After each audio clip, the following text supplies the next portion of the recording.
नमस्कार, आप देख रहे हैं न्यूज वन इंडिया। मैं हूं आपके साथ कीर्ति बिंदल और बुलेटिन का आगाज महत्वपूर्ण खबर के साथ। मैनपुरी पुलिस को मिली बड़ी सफलता। दबिश के दौरान अंतर जनपदीय वाहन चोर गैंग के 2 सदस्यों को गिरफ्तार किया गया। पुलिस ने वाहन चोरों से 6 मोटरसाइकिल और 2 तमंचे बरामद किए। पकड़े गए चोरों के खिलाफ कई थानों में केस दर्ज किए गए। काफी समय से वाहन चोरी की घटना को अंजाम दे रहे थे। आगरा लखनऊ एक्सप्रेसवे नगला अलाई पुल के पास से गिरफ्तारी हुई है। तो बड़ी खबर आपको बता रहे हैं, पकड़े गए चोरों के खिलाफ कई थानों में केस दर्ज किया गया है। और इसी के साथ साथ आपको बताते चले, काफी समय से वाहन चोरी की घटना को अंजाम दे रहे थे ये चोर। और इसी के साथ साथ लखनऊ एक्सप्रेसवे नगला अलाई पुल के पास से गिरफ्तारी हुई है। मैनपुरी पुलिस को बड़ी सफलता हासिल हुई है। और इसी के साथ साथ आपको बताते चले, दबिश के दौरान अंतरजनपदीय वाहन चोर गैंग के 2 सदस्यों को गिरफ्तार कर लिया गया है। करहल थाना क्षेत्र में एक वाहन चोरों का गिरोह सक्रिय था। काफ़ी दिनों से पुलिस इनके पीछे लगी हुई थी। उसमें से इस गिरोह में कुल 3 लोग हैं, जिसमें से 2 लोग आरिफ और छोटू गिरफ्तार हुए हैं। छोटू इटावा जनपद का रहने वाला है, आरिफ यहाँ का रहने वाला है। इनके कब्जे से 6 चोरी की मोटरसाइकिलें बरामद हुई हैं। इनसे 2 तमंचा भी बरामद हुआ है। और अभी एक जो और शातिर बदमाश है वो फरार है, जिसकी तलाश की जा रही है। इनके द्वारा न सिर्फ मैनपुरी से बल्कि जनपद के आसपास के जनपदों से भी वाहन चोरी करके और बेचा जाता है। नए साल के पहले ही हफ्ते में सिद्धार्थनगर पुलिस ने लगभग 8,50,000 की कीमत के 65 गुम हुए मोबाइलों को उनके असली मालिकों को सौंपा। इन मोबाइलों को सिद्धार्थनगर पुलिस की सर्विलांस सेल द्वारा बरामद किया गया था, जो पूर्व में गुम हो गए थे। मोबाइल लेने आए लोगों को उनकी मोबाइल सौंपने के बाद पुलिस कप्तान अमित कुमार आनंद ने कहा कि नए साल पर गुमशुदा मोबाइलों को उनके मालिकों को सौंपा गया है। उन्होंने कहा कि अब तक पिछले वर्ष 2022 में 346 गुम मोबाइल लोगों को सौंपे जा चुके हैं।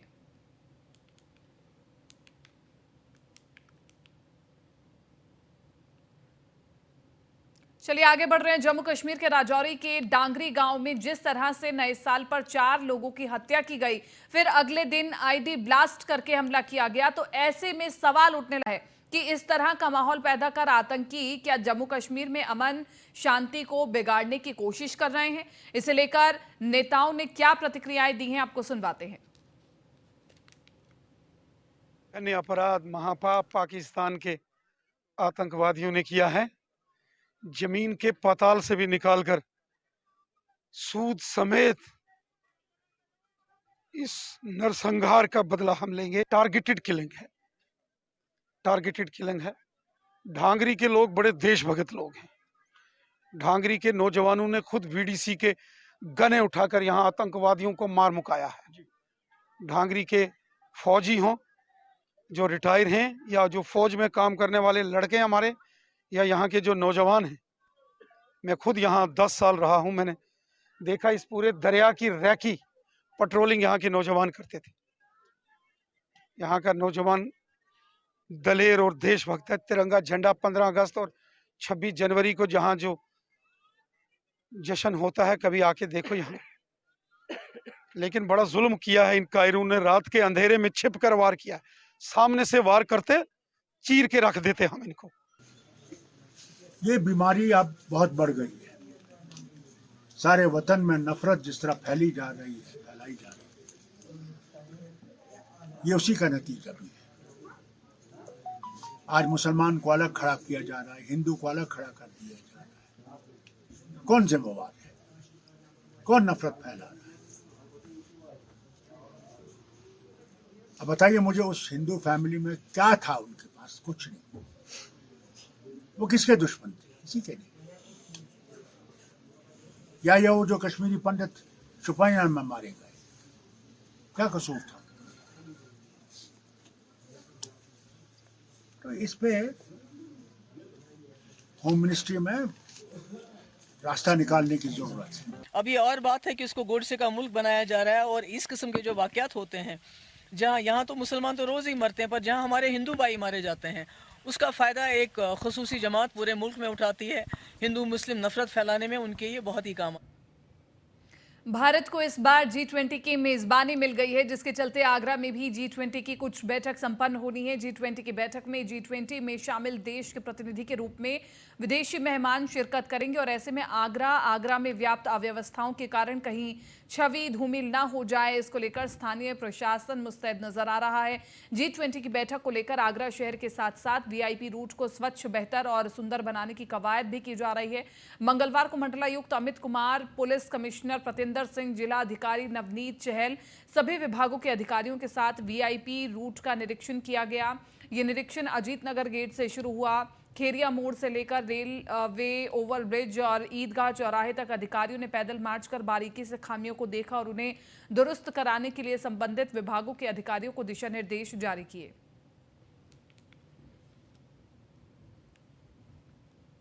G20 का समिट अभी होने वाला है और हमारे विभिन्न शहरों में, 4 शहरों में, हमारे प्रदेश में भी जगह जगह अलग अलग मीटिंग्स हैं और सेकंड फेज में भी अलग अलग जगह पे मीटिंग्स होंगी। उसी को लेके आज हम सभी अधिकारी, कमिश्नर, मैं और डीएम साहब और बाकी हमारे म्यूनिसिपल कमिश्नर और एडीए के भी ऑफिसर, सभी लोग यहाँ पे मौजूद हैं। हम लोग अपने इस क्षेत्र में देख के कि क्या सिक्योरिटी अरेंजमेंट्स होने चाहिए। पूरा हमारा अरेंजमेंट इस तरह से होगा कि हमारे शहर के जो वासी या हमारे जो लोकल लोग हैं उनको भी इस पूरे इवेंट को प्रॉपर्ली एंजॉय कर पाए और जो हमारे फॉरेन के डेलीगेट्स आ रहे हैं, टूरिस्ट आ रहे हैं, उनको भी सुरक्षा में किसी तरह की उनकी सुरक्षा में चूक ना हो। G20 का आगरा में भी फरवरी के द्वितीय सप्ताह में एम्पावर इंसेप्शन मीटिंग होना है। इसके अलावा माह सितंबर में भी मिनिस्ट्रियल ग्रुप की मीटिंग होना है। तो उसी के संबंध में जो व्यवस्थाएं, तैयारियां हैं, उसके लिए जिससे जो हमारे अतिथि आ रहे हैं उनका अनुभव है अच्छा रहे और हमारे देश में जो अच्छे अच्छे काम हुए उनको सामने प्रदर्शित किए जा सके, उसी के संबंध में सभी विभाग, सभी अधिकारी हम लोग यहाँ भ्रमण कर रहे हैं और जिससे कि समय से सभी आवश्यक व्यवस्थाएं सुनिश्चित की जाए। साइनेज बनाए जा रहे हैं, यहाँ तमाम एक रूप का नजर आए, शहर सुंदर लगे, इसको लेकर भी वो सभी लगातार मंथन चल रहा है और ये हमारा प्रयास है कि एक रूप का लगे। जो हमारी लोकल राहुल गांधी की यात्रा की यूपी में एंट्री हो चुकी है। यात्रा के यूपी पहुंचते ही लोगों का जनसैलाब उमड़ गया, जिसके बाद आरएलडी प्रमुख जयंत चौधरी ने राहुल गांधी के स्वागत के निर्देश दिए हैं। इस दौरान बागपत और शामली में नेता और कार्यकर्ता राहुल गांधी का स्वागत करेंगे।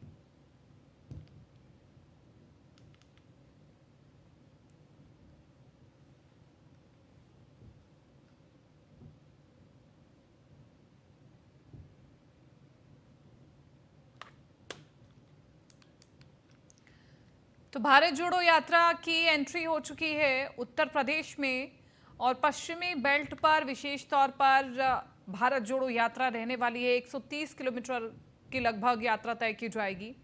लेकिन जयंत चौधरी पहले जो कि अपने व्यस्त होने की बात कह रहे थे, अब वो भारत जोड़ो यात्रा का स्वागत करेंगे। कांग्रेस की भारत जोड़ो यात्रा की यूपी में प्रवेश करते ही बीजेपी हमलावर हो गई है। लखनऊ में डिप्टी सीएम ब्रजेश पाठक ने कहा, यात्रा को चीन से फंडिंग की जा रही है। राहुल गांधी की यात्रा यूपी में नहीं बल्कि यूपी को छूते हुए निकल रही है। जो लोग देश के टुकड़े करने वाले गैंग में शामिल थे, आज राहुल गांधी और कांग्रेस के साथ खड़े हैं। भारत जोड़ो यात्रा सिर्फ एक छद्म नाम है, कि देश को तोड़ने वाले लोग हैं।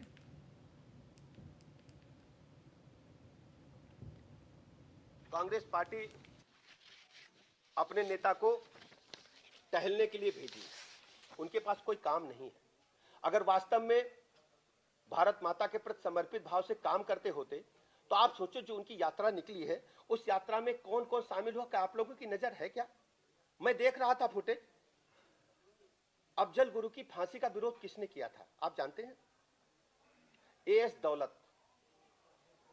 दौलत रा के पूर्व अधिकारी हैं। उन्होंने अफजल गुरु की फांसी का विरोध किया था कि नहीं किया था? दिनेश जी आप बताइए। आप पत्रकार मित्रों से पूछना, आपको सवाल पूछना चाहिए कि वो लोग जो हिंदुस्तान की एकता और अखंडता को, हिंदुस्तान को विखंडित करने के लिए और जो अटैक करते हैं भारत माता पर, उनके समर्थन में जो लोग हैं उनको यात्रा में आप साथ रखोगे? हिंदुस्तान की जनता आपसे पूछना चाहती है। और यह भी मैं बताना चाहता हूं, जिन लोगों ने हमारे डैम का विरोध किया, नर्मदा डैम का विरोध किया, वो आपकी यात्रा में शामिल हो रहे हैं। विकास को रोकने का आप काम कर रहे हो, डेवलपमेंट को रोकने का काम कर रहे हो। नर्मदा डैम बनने के बाद बड़ी संख्या में हजारों एकड़ लैंड सिंचित हुई है, लोगों को पीने का पानी मिल रहा है। आप दिखाना क्या चाहते हैं देश की जनता को, प्रदेश की जनता को जवाब क्या दे? तो भारतीय जनता पार्टी में तय हुआ कि हम मीडिया में जाकर के प्रदेश के लोगों को सच्चाई बताएं कि किस ढंग से राहुल गांधी की जो यात्रा उत्तर प्रदेश में आज प्रवेश की, उस पर सवाल पूछे जा रहे थे। राहुल गांधी की यात्रा उत्तर प्रदेश में मैं कह सकता हूं कि छूते छूते निकल रही है। उत्तर प्रदेश में आने की उन्होंने उत्तर प्रदेश की जनता से दुराव होने के कारण, क्योंकि उत्तर प्रदेश को छोड़ करके वो उत्तर प्रदेश के किनारे किनारे निकल रहे हैं, और वो कांग्रेस पार्टी और वो उनके नेता जो लगातार देश को तोड़ने की बात करते थे, देश को विध्वंसक शक्तियों के साथ हाथ मिलाने का काम करते थे, टुकड़े टुकड़े गैंग के साथ खड़े होने की बात करते थे, वो लोग भारत जोड़ो यात्रा का छद्म नाम देकर करके लोगों को गुमराह करने का प्रयास कर रहे हैं। उत्तर प्रदेश के आम जनता उन्होंने बुरी तरह नकार दिया है, इसलिए उन्होंने हिम्मत ही नहीं की उत्तर प्रदेश से निकलने की, इसलिए वो केवल टच करते हुए दूसरे राज्यों में जा रहे हैं। मैं उत्तर प्रदेश की आम जनता को बहुत बहुत अभिनंदन करता हूं, आभार प्रकट करता हूं कि उनकी सच्चाई को जिस ढंग से उत्तर प्रदेश की जनता ने समझा है, परखा है, कांग्रेस को पूरी तरह से समाप्त कर दिया है, तो इसलिए मैं उत्तर प्रदेश की जनता का आभार प्रकट करता हूं। कांग्रेस पार्टी अपने नेता को लखनऊ में बीजेपी महानगर कार्य समिति की बैठक हुई, जिसमें निकाय चुनाव और 2024 लोकसभा चुनाव की तैयारियों की समीक्षा की गई। बैठक के दौरान बीएल संतोष ने सशक्त बूथ और सशक्त मंडल का संदेश दिया। इस दौरान राष्ट्रीय महामंत्री संगठन बीएल संतोष और यूपी बीजेपी प्रभारी राधा मोहन सिंह मौजूद रहे।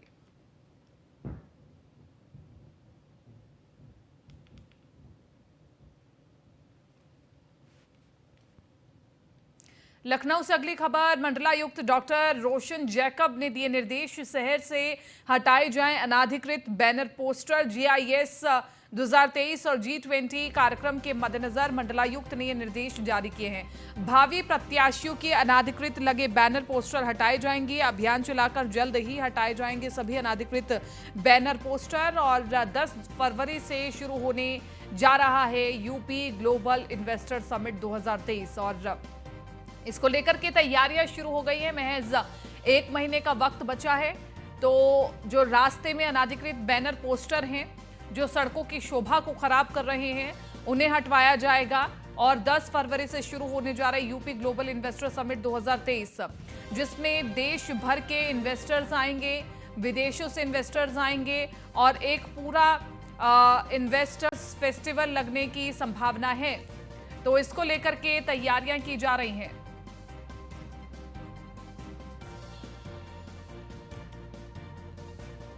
भावी प्रत्याशियों के अनाधिकृत लगे बैनर पोस्टर हटाए जाएंगे। अभियान चलाकर जल्द ही हटाए जाएंगे सभी अनाधिकृत बैनर पोस्टर। और इसी के साथ साथ आपको बताते चले, 10 फरवरी से शुरू होने जा रहा है यूपी ग्लोबल इन्वेस्टर समिट।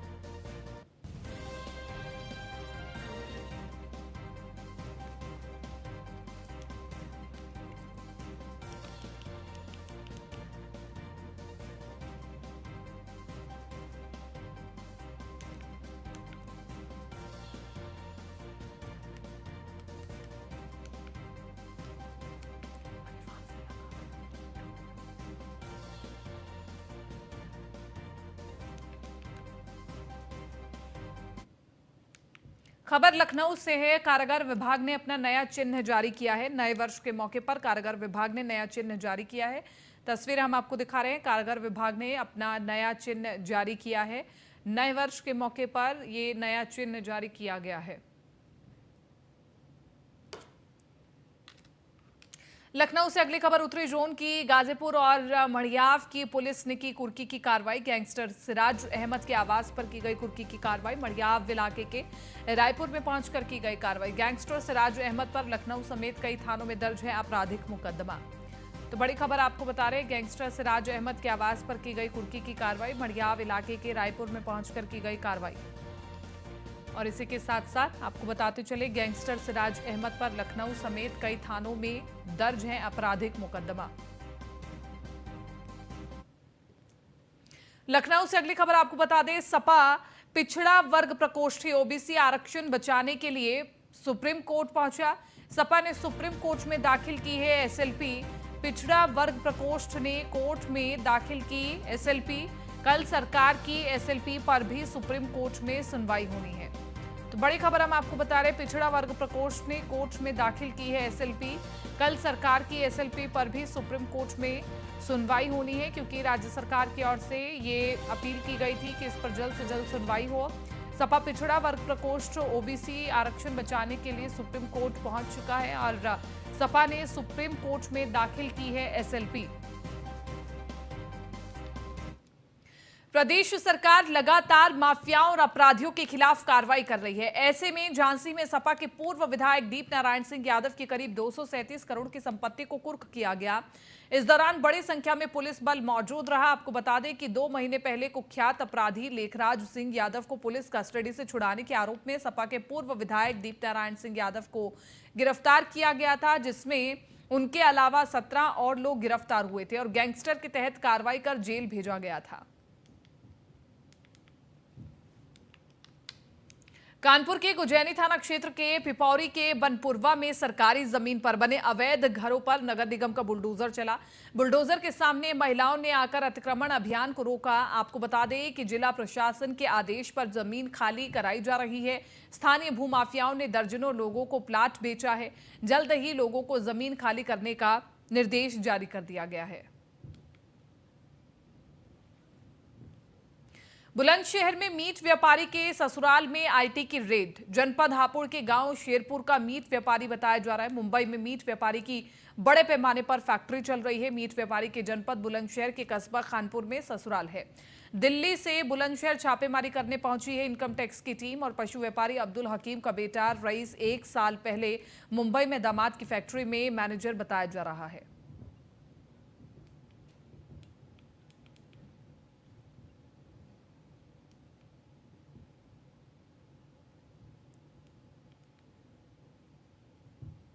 की आयकर टीम की छापेमारी बुलंदशहर के कस्बा खानपुर में देख सकते हैं कि ये मीट व्यापारी के जुड़ा हुआ मामला है, क्योंकि शेरपुर निवासी हापुड़ का दामाद बताया जा रहा है, जिसको लेकर और ये मीट व्यापारी है और जिसके घर पर छापेमारी की जा रही है। हालांकि अभी मीडिया को अंदर नहीं जाना जा रहा है, परंतु छापेमारी कई घंटे से बताई जा रही है। आप विजुअलों में भी देख सकते हैं कि दिल्ली स्पेशल टीम यहाँ पर छापेमारी कर रही है और मैं कैमरामैन से बोलूँगा ताकि तस्वीर दिखाएं।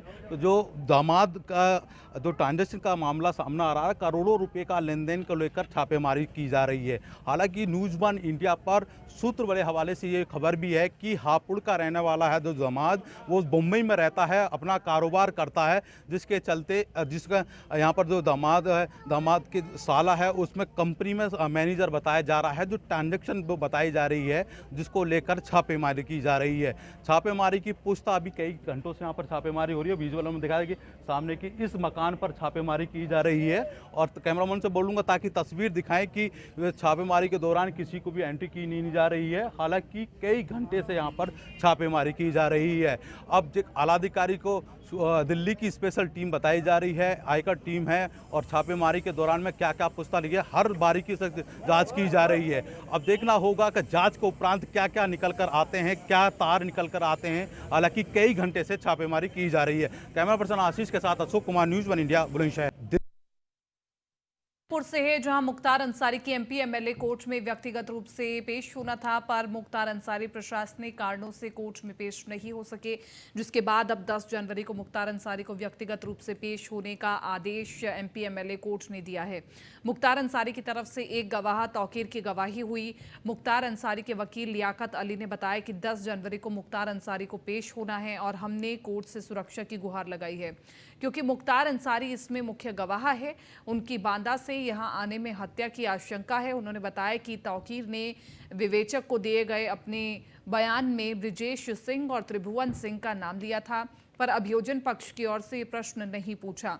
बता दें 15 जुलाई 2001 को मोहम्मदाबाद क्षेत्र के उसरी चट्टी पर मुख्तार अंसारी के काफिले पर हमला हुआ था, जिसमें मुख्तार अंसारी के ड्राइवर और गनर की मौत हो गई थी। इसमें ताबड़तोड़ फायरिंग हुई थी और मुख्तार अंसारी ने ब्रिजेश सिंह को आरोपी बनाया था। इसी मामले में मुख्तार अंसारी की मुख्य गवाह के रूप में पेशी होनी थी, पर प्रशासनिक कारणों से वो पेश नहीं हो सके। दोनों लोगों की पेशी नहीं होनी थी। केवल मुख्तार अंसारी चूँकि इस मामले के वादी और इंजर्ड गवाह हैं, प्रत्यक्षदर्शी साक्षी हैं, इसलिए उनको व्यक्तिगत रूप से उपस्थित होने के लिए कहा गया था। और ब्रजेश सिंह जैसे वकालतन उपस्थित होते रहे हैं, उसी तरह से उनके उपस्थित होने की संभावना थी।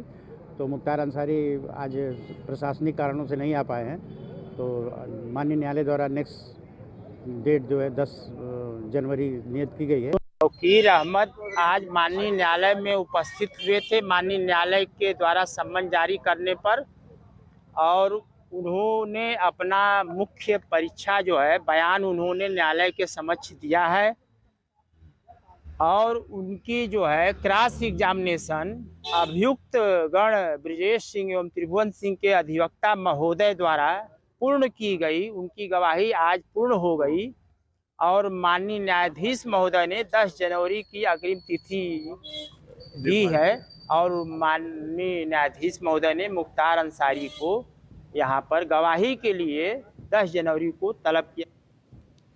ग्रेटर नोएडा में नए साल के दिन अमेजॉन कंपनी के वेयरहाउस में 12 लाख की लूट का मामला सामने आया है। महज 72 घंटे में लूट का सूरजपुर पुलिस ने खुलासा किया।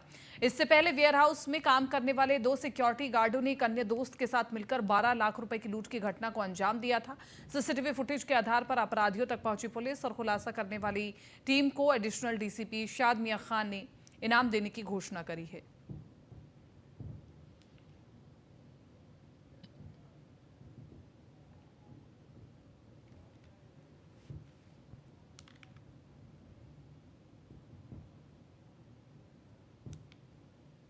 आगरा के बसई अरेला थाना क्षेत्र के अंतर्गत मनिकपुरा कोल्ड स्टोर के पास पुलिस ने गैंगस्टर एक्ट में वांछित 10,000 के इनामी को गिरफ्तार किया है, जिसके पास से अवैध तमंचा कारतूस बरामद किया गया है।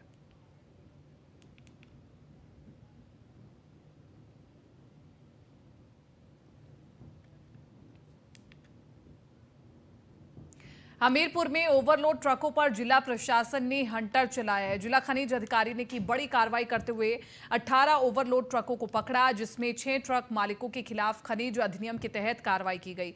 ओवरलोड वाहनों को थाने के हवाले किया गया। वहीं प्रशासन ने 891 वाहनों पर कार्रवाई करते हुए 4 करोड़ 55 लाख का जुर्माना वसूला है। ग्रेटर नोएडा के इकोटेक 3 थाना क्षेत्र में बदमाशों ने इंजीनियर के साथ लूट और मारपीट की। पुलिस ने शिकायत के बाद मुकदमा दर्ज कर घटना में शामिल 9 आरोपियों को पुलिस ने गिरफ्तार कर लिया है और घटना में शामिल मोटरसाइकिल को भी पुलिस ने बरामद कर लिया है। ड्यूटी से घर जाते समय बाइक सवारों ने इंजीनियर से 25,000 रुपए लूटे और विरोध करने पर दबंगों ने जमकर पीटा। इंजीनियर को घायल अवस्था में अस्पताल भर्ती कराया गया था। शाहजहांपुर में चलती बस में उस समय हड़कंप मच गया। शॉर्ट सर्किट से बस के इंजन में आग लग गई। आग लगते ही बस में बैठे श्रद्धालुओं में हड़कंप मच गया, जिसके बाद आनन फानन में श्रद्धालुओं ने नीचे कूदकर अपनी जान बचाई। फिलहाल ड्राइवर की कड़ी मशक्कत के बाद आग पर काबू पा लिया गया। हादसे के समय पूरी बस श्रद्धालुओं से भरी थी। ये बस पीलीभीत से मैनपुरी सत्संग में जा रही थी।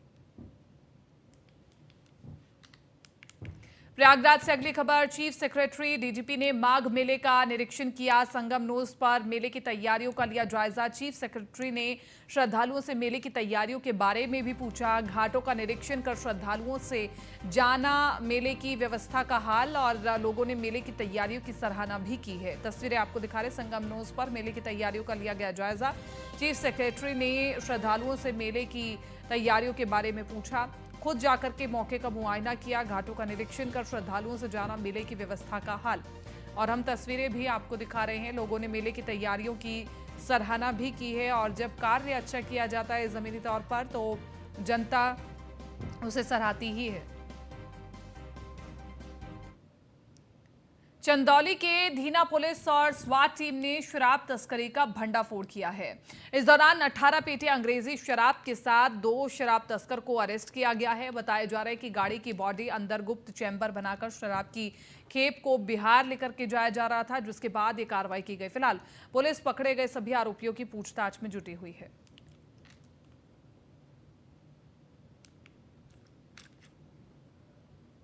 फिलहाल बुलेटिन में मेरे साथ इतना ही। दीजिए इजाजत। नमस्कार।